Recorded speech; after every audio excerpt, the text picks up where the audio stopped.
Bismillahirrahmanirrahim.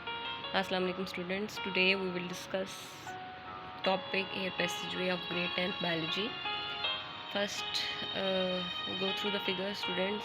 Air in figure, you will see different labeled parts. That is nostril, oral cavity, epiglottis, glottis, pharynx, bronchi, trachea, lungs, bronchioles at the end in the box, that is alveoli with different parts: alveoli, duct, arteriole, venule, alveoli and capillaries.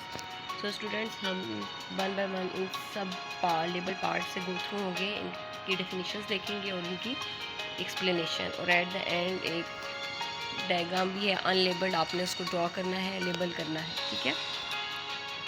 So students, coming towards the topic, the air passageway. The air passageway consists of the parts through which the outside air comes in the lungs and after the exchange of gases it goes out. Air passageway के हमारे पास वो parts पर मुश्तमिल है जिसमें जो बाहर से हवा आ रही होती है वो हमारे लंग्स में आती है और वहाँ पर गैसेस जब एक्सचेंज हो जाती हैं तो वो मूव करती है outside. This passage of air consist of following parts. अब क्योंकि एयर आउटसाइड से इनसाइड मूव कर रही है फिर फर्दर आउटसाइड मूव करेगी, तो ये होल जो प्रोसेस है मुख्तलिफ ऑर्गन्स इन्वॉल्व होंगे, या आप कह लें पूरा एक पाथवे इन्वॉल्व होगा जो एयर को लेकर जाएगा इनसाइड और मूव करेगा आउटवर्ड. तो हम फर्स्ट स्टार्ट लेंगे कहाँ से? एयर पैसेजवे का जो फर्स्ट पार्ट है दैट इज़ नेज़ल कैविटी, ठीक है, नाक से, ठीक है. Nasal nose encloses the nasal cavity. It opens to the outside through the openings called nostrils, ठीक है.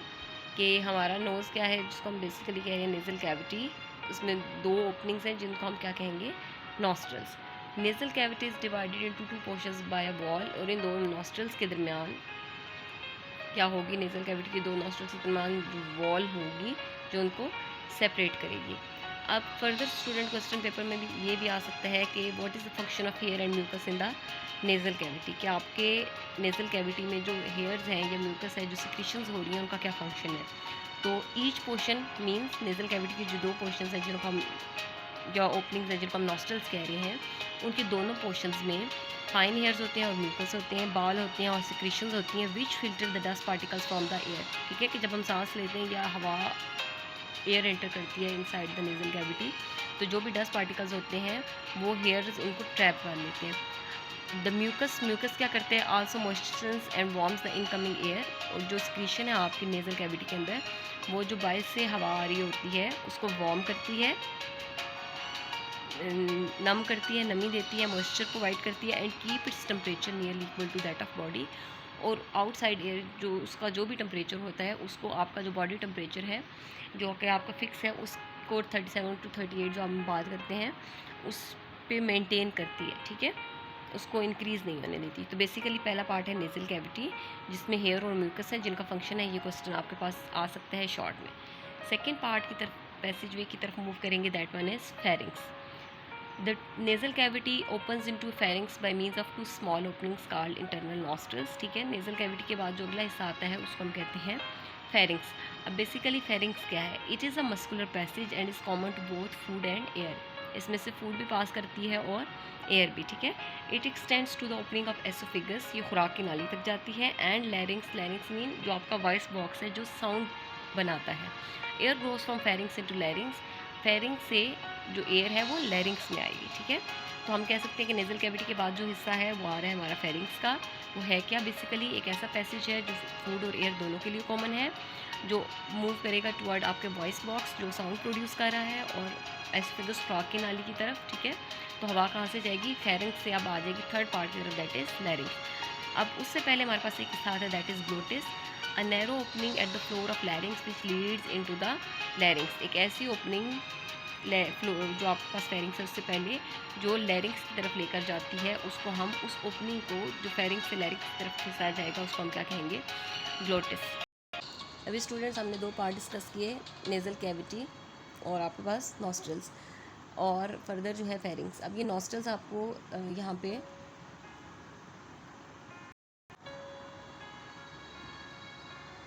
अब आपको स्टूडेंट यहाँ पे नॉस्ट्रल्स शो हो रहे हैं और फेरिंग्स शो हो रहे हैं. अगर आप फिगर देखें तो हमने नॉस्ट्रल्स का कहा कि basically 2 openings of nasal cavity, जिनको हम नॉस्ट्रल्स कहेंगे, ठीक है।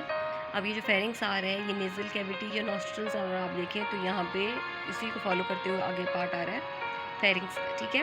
अब आपके पास फर्दर 2 पार्ट्स आ रहे हैं, एक एपिग्लोटिस यहाँ पे फिगर में शो हो रहा है, एक ग्लोटिस, ठीक है। अब जो एपिग्लोटिस है वो बेसिकली फ्लैप ऑफ कार्टिलेज है, या कार्टिलेज के basically type of connective tissue जो आपके पास ग्लोटिस है उसको सराउंड करते हैं। मींस ये आप कह सकते हैं कि इसकी लिड है जो ओपन या क्लोज होती है ग्लोटिस की, ठीक है। और ग्लोटिस क्या है, फेरिंग्स के ऊपर एक ओपनिंग जो लैरिंग्स की तरफ साउंड या वॉइस बॉक्स की तरफ जाएगी, उसको हम क्या कहेंगे, ग्लोटिस, ठीक है। तो एपिग्लोटिस और glottis, epiglottis AP means outside, glottis क्या है, ग्लोटिस की जो आउटर कवरिंग है या ओपनिंग है उसको हम एपिग्लोटिस कहेंगे। और जो फेरिंग्स की ओपनिंग और लैरिंग्स के दरमियान ओपनिंग आ रही है वॉइस बॉक्स साउंड बॉक्स के दरमियान, उनको हम कहेंगे फेरिंग्स। यहाँ पे स्टूडेंट फिगर में आपको ट्रैकिया भी नज़र आ रहा होगा, ये जो आपको बैंड से बने हुए नज़र आ रहे हैं ये ट्रैकिया है, ठीक है। अब हम मूव करते हैं अपनी नेक्स्ट स्लाइड की तरफ। Now we come towards larynx. It is a box made up of cartilage. ये एक ऐसा बॉक्स है जो आप कह सकते हैं कार्टिलेज से मिलकर बना है। और what is cartilage? It is a type of connective tissue, ठीक है। It is present between pharynx and trachea. ये pharynx और trachea के दरमियान मौजूद होता है। It is also called voice. अब स्टूडेंट्स हमने ये कहा कि जो फेरिंग्स और ट्रैकिया के दरमियान जो हिस्सा है उसको हम क्या कहेंगे, लैरिंग्स। तो आप फिगर देख लें कि फिगर में फेरिंग्स और लैरिंग्स जो आपके पास ट्रैकिया है,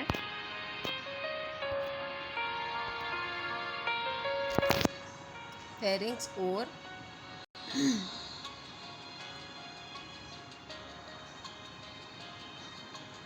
ये फेरिंग्स और ये आपके पास दिया हुआ है ट्रैकिया, इन दोनों के दरमियान जो हिस्सा बन रहा है that is called as larynx, ठीक है। अब लैरिंग्स जहाँ पे एंड होगा तो फर्दर ये जो आपको बैंड्स नज़र आ रहे हैं ये बेसिकली ट्रैकिया के हैं। Clear students? तो हम क्या कह सकते हैं कि ये पार्ट, ये सारे हमने क्लियर कर दिए, ठीक है। तो फेरिंग्स और ट्रैकिया के दरमियान जो पार्ट है, फेरिंग्स और ट्रैकिया के दरमियान जो पार्ट है उसको हम क्या बोलेंगे, लैरिंग्स।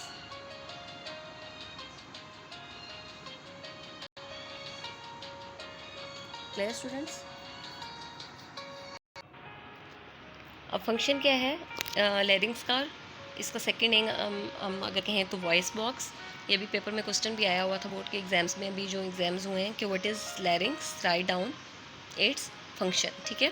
तो लैरिंग्स को पहले आपने डिफाइन करना है और उसका फंक्शन बताना है, और अगर आपको पता है व्हाट इज़ वॉइस बॉक्स तो तब भी यही क्वेश्चन रहेगा, क्योंकि लैरिंग्स का सेकंड नेम जो है that is voice box. Function क्या है, 2 pairs of fibrous bands called vocal cords are stretched across the larynx। के 2 पेयर्स हैं बैंड्स के जिनको हम वोकल कॉर्ड्स कहेंगे। वोकल कॉर्ड्स में जो साउंड प्रोड्यूस करेंगे वो लैरिंग्स के अक्रॉस स्ट्रेच हुए हैं, और ये वोकल कॉर्ड्स वाइब्रेट करते हैं when the air passes through them, this vibration produces sound, ठीक है। 2 वोकल कॉर्ड्स हैं लैरिंग्स में, थ्रू आउट लैरिंग्स स्ट्रेच हुए हैं, जो ही ये एयर वहाँ से पास करेगी, ठीक है, आफ्टर फेरिंग्स इनटू लैरिंग्स, तो ये वोकल कॉर्ड्स वाइब्रेट होंगे, और जब वो वाइब्रेट होंगे तो साउंड प्रोड्यूस करेंगे, ठीक है। अब आपकी सिर्फ साउंड वोकल कॉर्ड का वाइब्रेट होने से प्रोड्यूस नहीं होगी, बल्कि आपकी लिप्स की, टंग की, चीक्स की, जॉज की, ये जो सारी मूवमेंट है ये सारी चीज़ें मिलकर साउंड को प्रोड्यूस करेंगी, ठीक है स्टूडेंट्स। तो ये अब 4th पार्ट हो गया दैट इज़ लैरिंग्स।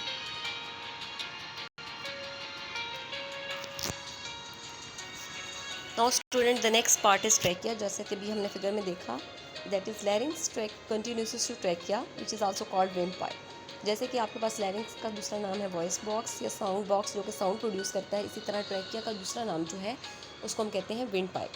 अब इसको अंडरलाइन करें MCQs के लिए। It is about 12 centimetre long tube which lies in front of oesophagus, ठीक है। ये एक हम कह सकते हैं कि इसकी लेंथ कितनी है 12 सेंटीमीटर, और ये एसोफिगस के साइड बाय साइड है, मीन्स खुराक की नाली के साथ साथ जो ट्यूब आ रही है उसको हम ट्रैकिया कहेंगे, ठीक है।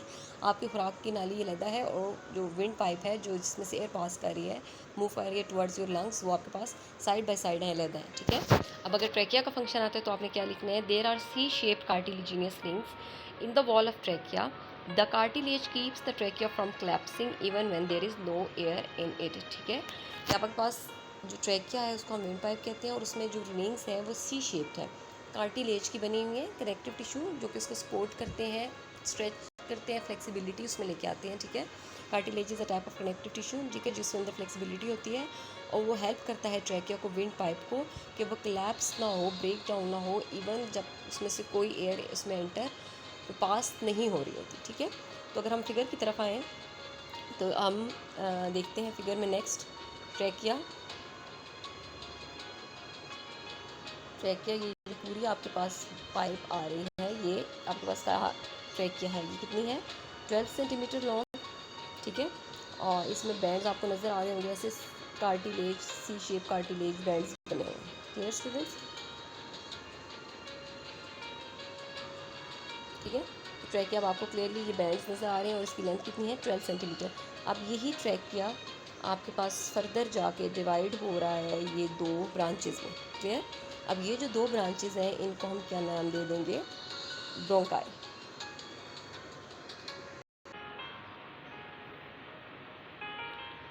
ओके स्टूडेंट्स, अभी हमने जो पार्ट्स डिस्कस किए, nasal cavity, लैरिंग्स, glottis, pharynx, trachea. अब हम जो 6 पार्ट है उसकी तरफ आ रहे हैं, दैट वन इज ब्रोंकाई। जैसे कि अभी मैंने आपको फिगर में भी दिखाया, on entering the chest cavity the trachea divides into 2 smaller tubes called bronchi. जैसे चेस्ट कैविटी में एंटर होते हैं तो जो आपके पास विंड पाइप है वो 2 स्मॉल ट्यूब्स में डिवाइड होती है, जिनको कहते हैं ब्रोंकाई, और अगर हम सिंगुलर लें तो उसको ब्रोंकस कहेंगे। Bronchi also have cartilaginous plates in their walls. Bronchi की जो वॉल्स है उसमें भी कार्टिलेजिनियस प्लेट्स हैं, मीन्स वो भी कार्टिलेज से बनी हुई है। Each bronchus enter into the lungs of its sides and then divides into smaller branches. हर जो ब्रोंकाई है वो अपनी अपनी लंग लेफ्ट या लंग राइट लंग में एंटर होगा और डिवाइड कर लेगा स्मॉलर ब्रांचेस में। क्लियर स्टूडेंट्स, कि ट्रैकिया एंटर होने के बाद डिवाइड हुआ 2 स्मॉलर ट्यूब्स में, जिनको हमने ब्रोंकाई कहा, वो ब्रोंकाई फर्दर डिवाइड होंगे और स्मॉलर ब्रांचेस में, जिनको हम ब्रोंक्यूल्स कहेंगे। अगर हम फिगर की तरफ आए स्टूडेंट्स तो आपके पास जो ब्रोंक्यूल्स हैं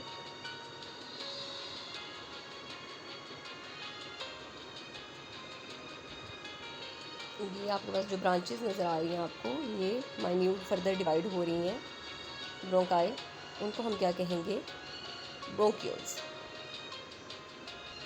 ये हमारे पास आगे ब्रोंक्यूल्स। क्लियर स्टूडेंट, तो अभी तक जो हमने पार्ट डिस्कस किए वो आपको नज़र भी आ रहा होगा, लैरिंग्स, pharynx, bronchi, trachea, bronchioles. Minute branches जो फर्दर डिवाइड हो रही हैं, ब्रोंकाई की फर्दर ब्रांचेस को हम ब्रोंक्यूल्स कहेंगे। ओके स्टूडेंट्स, अब हम आएंगे ब्रोंक्यूल्स की तरफ। जैसे कि अभी हमने फिगर में देखा, the bronchi continue dividing in the lungs until they make several fine tubes called bronchioles. The bronchioles progressively lose the cartilage as they become narrow. आस्ते आस्ते उसमें से फ्लेक्सिबिलिटी, इलास्टिसिटी, जो कार्टिलेज है वो ख़त्म होता जाएगा जितनी जितनी वो माइन्यूट डिवाइड होती जाएंगी। Clear. Now coming towards next slide, that is alveoli ducts. जो मेन पार्ट है गैशियस एक्सचेंज का वो हमारे पास है एल्वुलाई, ठीक है। स्टार्ट होता है एल्वुलाई डक्ट से और वो फिर फर्दर उसके हम पार्ट्स डिस्कस करेंगे। एल्वुलाई उनका क्या फंक्शन है। लास्ट ईयर मींस अभी ये जो एग्जाम्स हुए इसमें भी ये क्वेश्चन आया हुआ था कि विच पार्ट गैशियस एक्सचेंज अकर, तो आपके किस बॉडी जो एयर पैसेज वे के किस पार्ट में होते हैं, बेसिकली एल्वुलाई में, तो ये पार्ट आपने उसमें लिखना है कि इस पार्ट में गैशियस एक्सचेंज होगी। हम फिगर की तरफ पहले देख लेते हैं, एल्वुलाई डक्ट्स की फिगर देख लेते हैं। सो स्टूडेंट्स, ये आपको नज़र आ रहा होगा एल्वुलाई डक्ट, ठीक है। पहले ये ट्यूब सी आपको नज़र आ रही है, उसमें आर्ट्रियोल है, वेन्यूल है, कैपिलरीज हैं, एल्वुलाई है, ठीक है। तो जो एट द एंड ये अब ग्रेप लाइक स्ट्रक्चर है, ये पाउचेस या सैक्स से आपको नज़र आ रही है, सारे एल्वुलाई हैं। अब ये गैशियस एक्सचेंज भी दिखाई हुई है इनमें, ये रेड ब्लूइश कलर, ये आपके पास वेन्यूल्स आर्ट्रियोल्स बन रहे हैं, ये हम फर्दर डिस्क्रिप्शन में देखेंगे। तो बेसिकली आपके पास ये जो सारा हिस्सा है ये आपके पास बन रहा है एल्वुलाई का, ठीक है। तो आपका जो सारा गैशियस एक्सचेंज का प्रोसेस है वो एल्वुलाई में होता है, लंग्स के इन पार्ट में जिनको हम कहते हैं एल्वुलाई, ये मेजर पार्ट है। क्लियर स्टूडेंट्स, अब इस पूरे पार्ट को हम डिस्कस करेंगे तो हम कह सकते हैं कि पूरा गैशियस एक्सचेंज का जो मेजर पार्ट है वो ये एल्वुलाई है। अब हम इसको डिटेल में देखेंगे। पहले हम डक्ट से स्टार्ट करेंगे। Bronchioles end at fine tubules called alveoli ducts. जो ही ब्रोंक्यूल्स एंड होंगी अपना कार्टिलेज लूज करेंगी, स्मॉलर फाइन ट्यूब्यूल्स में एंड होंगी, उनको कहेंगे एल्वुलाई डक्ट्स। क्लियर। अब एल्वुलाई क्या है, each alveoli duct opens into cluster of pouches called alveoli. जैसे कि अभी हमने फिगर में देखा कि ये जो आपके पास पाउचेस, ये ग्रेप लाइक स्ट्रक्चर आपको नज़र आ रहे हैं, ये आपके पास क्या है, एल्वुलाई। क्लियर। तो एल्वुलाई को हम कैसे फर्दर डिफाइन करेंगे, The alveoli form the respiratory surface in human body. Each alveolus is a sac-like structure lined by a single layer of epithelial cell. ठीक है, हर alveoli क्या बना रहा है? respiratory surface बना रहा है in human body. क्वेश्चन आ सकता है कि what is the respiratory surface in human body? तो the answer is alveoli, major part जहाँ पे गैसेस एक्सचेंज हो रही है. अब alveoli है क्या? Basically it is a sac like structure lined by single layer of epithelial cells. Epithelial means उसको जो कवरिंग दे रहे हैं, उसको प्रोटेक्ट करें, उनको कहेंगे एपिथेलियल सेल. हर alveoli की गिर्द एक सिंगल लेयर ऑफ सेल्स है जिनको हम एपिथेलियल सेल्स कहेंगे. It is bound on the outside by network of capillaries, और उसके गिर्द बहुत सारी कैपिलरीज, ये नेटवर्क एक जाल है, ये गुच्छा आप कह सकते हैं कैपिलरीज का, जो उसको प्रोटेक्ट कर रहा है. फर्दर वहाँ से भी gases exchange with help of capillaries जो है वो सारा प्रोसेस होगा. Now coming towards the next slide, that is pulmonary vein. Pulmonary relate with lungs the term. So हम कह सकते हैं कि जो हम पूरा डिस्कस करेंगे या अब लंग्स से रिलेट करिए जो when, that is pulmonary when. ठीक है, pulmonary artery from the heart containing deoxygenated blood. अब जो आर्टरी है, पल्मोनरी आर्टरी, लंग की जो आर्टरी है जो हार्ट के साथ लिंक कर रही है, हार्ट जो अपना डीऑक्सीनेटेड ब्लड है वो उस आर्टरी को देगा, पल्मोनरी आर्टरी को, of lungs, and branches into arterioles, जो फर्दर ब्रांच करेगी आर्टरियोल्स में, फिर कैपिलरीज में, और जो एल्वुलाई को सराउंड कर रहे हैं. ठीक है, अब ये सारे ज्वाइन करके वेन्यूल्स बनाएंगे जो कि कलेक्टिवली हम उसको पल्मोनरी वेन कहेंगे, जो कि ऑक्सीनेटेड ब्लड को कैरी करेगी हार्ट की तरफ, और वहाँ से फिर हार्ट की सप्लाई होगी, और हार्ट से ऑक्सीनेटेड ब्लड की सप्लाई होगी टू द होल बॉडी. तो हम कह सकते हैं कि ये जो सारा एट द एंड काम करेगी, that is pulmonary veins, starting from the artery which carry deoxygenated blood from the lungs. ठीक है, एंड ब्रांच करेगा आर्टरियोल्स में, कैपिलरीज में, जो कि एल्वुलाई के इर्द गिर्द हैं, ये इकट्ठा बनाएंगे वेन्यूल्स, और वो एट द एंड ये सारी चीज़ें मिलकर arterioles, capillaries, alveoli, pulmonary veins के साथ लिंक करेंगी, जो कि ऑक्सीनेटेड ब्लड कैरी करेगा बैक टू द हार्ट, और फिर फर्दर वहाँ से हार्ट से पूरी बॉडी को ऑक्सीनेटेड ब्लड, प्योर ब्लड जो है वो फुल ऑफ ऑक्सीजन सप्लाई होगा अपनी होल बॉडी को. नेक्स्ट स्टूडेंट, ये आपके पास एक एक्टिविटी है, ये आपको एक मैंने फिगर दे दी है, आपने इसको ड्रॉ करना है. अगर आपके पास बुक्स अवेलेबल है उनसे भी यहाँ से ड्रॉ करके आपने ये पार्ट्स जो आपको क्लियर हो गए ये आपने लेबल करने हैं. यहाँ पे एल्वुलाई का पार्ट नहीं है, उसकी भी आपने प्रैक्टिस करनी है. नेक्स्ट स्टूडेंट, दो क्वेश्चंस ऐड किए फर्दर इसमें कि हाउ स्पीच कैसे प्रोड्यूस होती है. जैसे मैंने आपको पहले बताया कि जो वोकल कॉर्ड्स हैं लैरिंग्स में, उनकी वाइब्रेशन में जब एयर टकराती है उनसे तब प्रोड्यूस होती है, लेकिन उसके अलावा आपके जो लिप्स हैं, चीक्स हैं, गाल हैं, टंग, जॉज, जबड़े, वो उनकी मूवमेंट भी एक स्पेसिफिक साउंड प्रोड्यूस करती है, जिसके नतीजे में जो चीज़ प्रोड्यूस होती है उसको हम कहते हैं स्पीच, बोलना. It is an ability that only humans are gifted with. ये एक ऐसी सलाहियत है जो सिर्फ इंसानों को ही ये अता की गई है, गिफ्ट की गई है. And this is one of the characteristic which has put human being superior to all. और इसी बोल चाल की वजह से ही अल्लाह ताला ने इंसान को अशरफुल मखलूक़ात बनाया है, ये जो बोलने की सलाहियत है. क्लियर, ये क्वेश्चन आ सकते हैं आपके पास. नेक्स्ट क्वेश्चन जो है, what is the function of mucus secreted by epithelial cells of trachea and bronchi.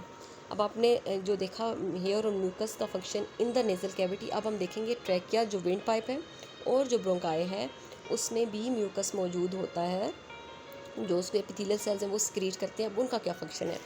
Trachea and bronchi are also lined with ciliated and glandular cell. जो ट्रैकिया और ब्रोंकाई है उसमें cilia, mean hair like structures होते हैं, और secretions होती हैं. उनका क्या फंक्शन है. अब पहले हम देखेंगे ग्लैंडुलर सेल्स का और फिर हम देखेंगे सीलिया का. Glandular cells create mucus which moistures the air. वो क्या करेंगी, जो एयर आउटसाइड से आ रही है इनसाइड उसको मॉइस्ट करेगा, and also traps any fine particles of dust particles को ट्रैप करेगा, या बैक्टीरिया को, जो कि नेज़ल कैविटी से जितने पार्टिकल्स ट्रैप हो गए बाकी जो रहती हैं वो फर्दर जाके आपके पास ट्रैकिया और ब्रोंकाई में ट्रैप हो जाएंगे. सीलिया क्या करेगा, cilia beat with an upward motion, means hair like जो स्ट्रक्चर है in trachea and bronchi upward motion के मूव करेंगे, सो दैट कि कोई भी जो फॉरेन पार्टिकल, डस्ट पार्टिकल या बैक्टीरिया आ गया अलॉन्ग विद म्यूकस के साथ ओरल कैविटी में आपकी आएगा. ठीक है, आपके हलक में आएगा, फ्रॉम वेयर जहाँ से आप इधर आपको स्वेलो कर सकते हैं या कफ आउट उसको स्पिट आउट बाहर कर सकते हैं. क्लियर. नेक्स्ट स्टूडेंट्स, दो जो आपके पास हैं फेजेस हैं ब्रीथिंग के, एक है इनहेलेशन और एक है एक्सहेलेशन. जब हम सांस अंदर लेते हैं तो क्या प्रोसेस होता है और जब हम एक्सहेल करते हैं तो क्या प्रोसेस होते हैं, ये आपको कंपैरिजन आ सकते हैं. During inspiration rib muscles contract and ribs are raised. Rib mean आपकी जो पसलियाँ हैं उससे मसल्स कंट्रैक्ट होते हैं और आपके रिब्स रेज हो जाते हैं, फूल जाते हैं. जबकि जब हम सांस बाहर की तरफ लेते हैं, एक्सहेल करते हैं, रिब मसल्स आपके पसलियों के जो मसल्स हैं वो रिलैक्स करते हैं और जो रिब्स हैं आपकी दोबारा से ओरिजिनल पोजीशन में आती हैं, मींस जो पहले बाहर आ जाता है उनमें फूल जाती हैं, वो दोबारा से जब हम सांस बाहर निकालते हैं तो वो वापस अपनी पोजीशन पे आ जाती हैं। पहला पॉइंट। दूसरा, the dome shape diaphragm contract and is lowered. ठीक है, डायफ्राम क्या है? एक आपके पास आप कह सकते हैं वो मेम्ब्रेन जो आपकी एब्डोमिनल और चेस्ट कैविटी को सेपरेट करती है, उसको हम कहते हैं डायफ्राम। ठीक है, और डायफ्राम क्या होता है? जब हम सांस अंदर लेते हैं तो उस पर प्रेशर पड़ता है, वो नीचे की तरफ मूव करता है, और जब हम एक्सेल करते हैं, सांस बाहर की तरफ मूव करते हैं, तो वही डायफ्राम मसल जो है, जो कि आपके पास एब्डोमिनल और चेस्ट कैविटी को सेपरेट कर रहा है, सांस बाहर लेते हैं तो वो दोबारा से रिलैक्स होता है और दोबारा से अपनी उसी पोजीशन में वापस आ जाता है।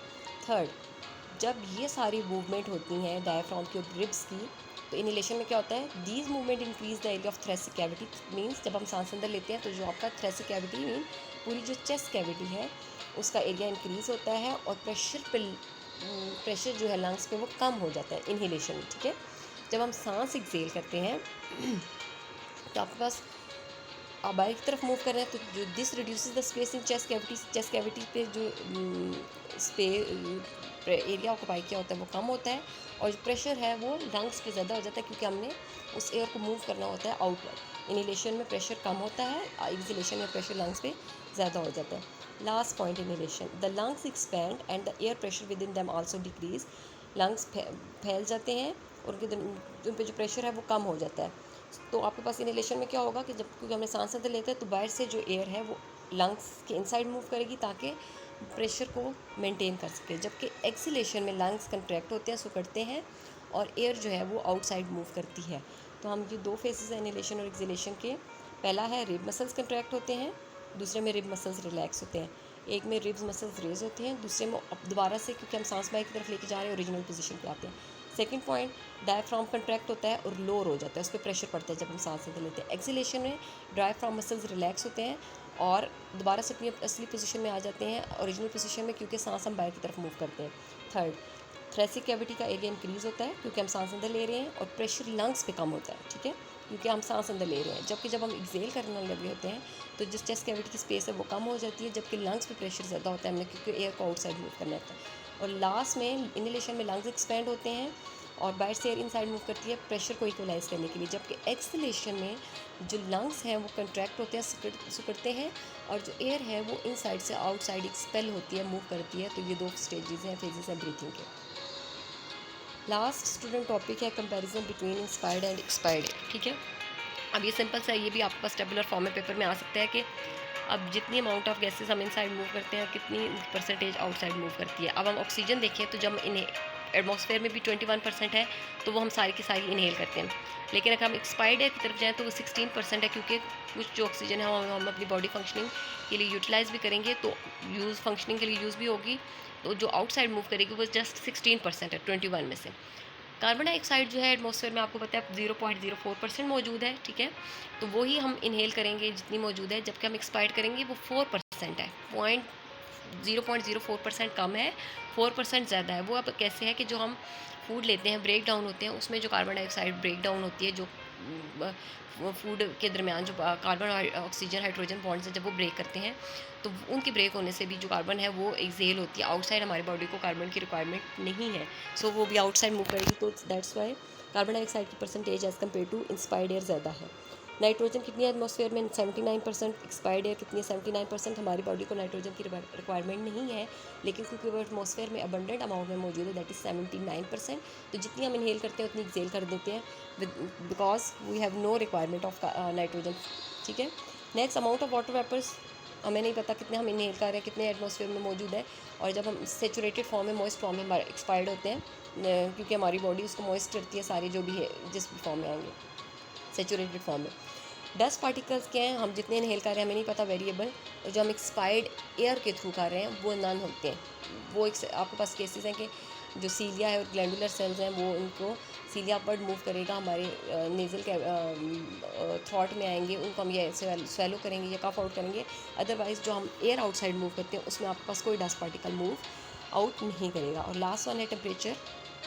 वो भी आपके पास इंस्पायर्ड एयर का वेरिएबल है, जबकि जो एक्सपायर्ड एयर है, जितना हम इंस्पायर्ड एयर मीन्स जो हम आउटसाइड से एयर लेके जा रहे हैं इनसाइड, उसका टेम्परेचर हमें नहीं पता, लेकिन जो ही वो हमारी बॉडी के अंदर जाएगी तो जो हमारी नेजल कैविटी के अंदर हेयर है, ये म्यूकस है, उसको एयर को मॉइस्ट करेंगे, उसका जो टेम्परेचर है वो हमारी बॉडी टेम्परेचर के इक्वल लाएंगे। तो जब एयर एक्सपायर्ड हो रही होगी एक्सेलेशन प्रोसेस में, तो उसका टेम्परेचर हमारी बॉडी के 37 to 38 डिग्री जो हमारी बॉडी का टेम्परेचर है उसके इक्वल हो जाएगा। तो ये स्टूडेंट आज का टॉपिक था, और आपको ये क्लियर हो गया होगा, अच्छी तरीके से समझ आ गया। डायग्राम ड्रॉ करनी है, ये सारा टॉपिक लिखना है आपने लूज शीट्स पे, और इसको याद भी करना है।